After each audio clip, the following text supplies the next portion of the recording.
কেজির খেজুর নিজে খান, সৎকার হিসাব করতে, ফেতরার হিসাব করতে আসা 100 টাকা দামের খেজুরের হিসাব করেন, ঠিক না?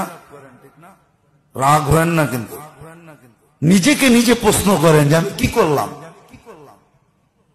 যদি আপনার ভিতরে কিছু থাকে, সব পার্স নষ্ট হয়ে গেলে ওটা ভিন্ন কথা, আর যদি কিছু পার্স এখানে থাকে তাহলে একটু নিজেকে প্রশ্ন করেন না যে আমি তো বাসার জন্য প্রতি মাস সারাটা মাস খেজুর কিনলাম 1200 টাকা দামের,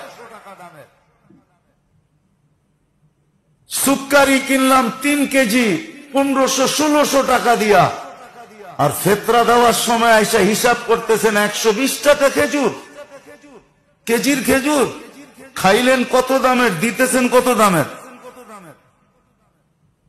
রাগ হয় না, আল্লাহর ধন আল্লাহ দিচ্ছে, আল্লাহর জন্য লুটায় দেখেন না।